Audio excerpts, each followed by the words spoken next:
Have you ever considered, if you're one of those people that has tons of, I don't know, clutter around you, and you just seem to always be like scatterbrained and wondering where things are, like, you know, if your house is a mess regularly, and then you're like, oh, I can't take this anymore, and then you clean it, and then you find that you're in the same position day after day, having to constantly like be, oh my gosh, you know, I should pick that up, and then almost exhausted, and like you can't even deal with it. Something that I've learned through all this change in my life is the clutter was inside of me.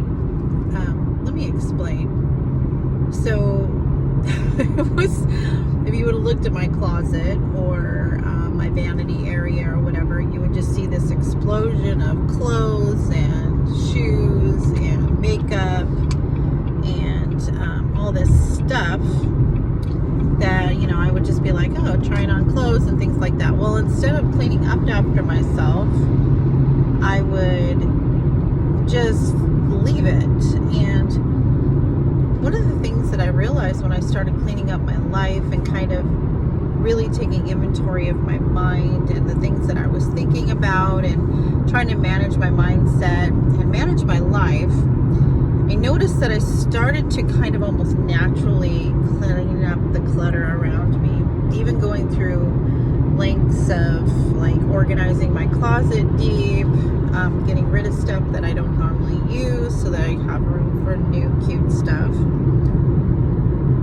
But it's almost like it happened organically. It wasn't like, you know, I had this mission of, oh, you know, I'm gonna get my house organized and clean, and it almost like became because our environment is actually an extension of ourselves.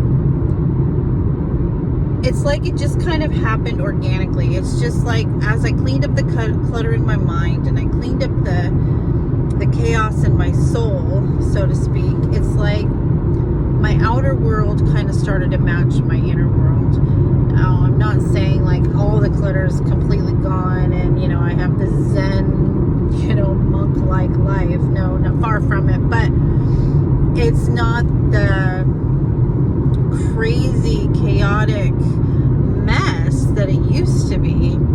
And I believe a lot of that is just because I've cleaned up my mind, and my life is starting to reflect that.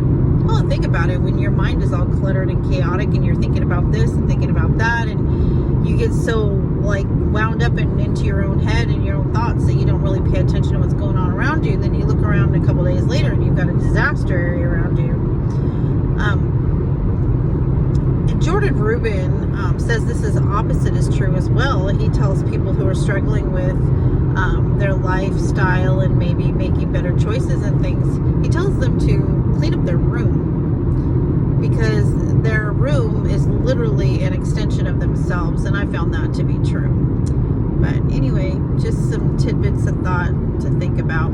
Bye.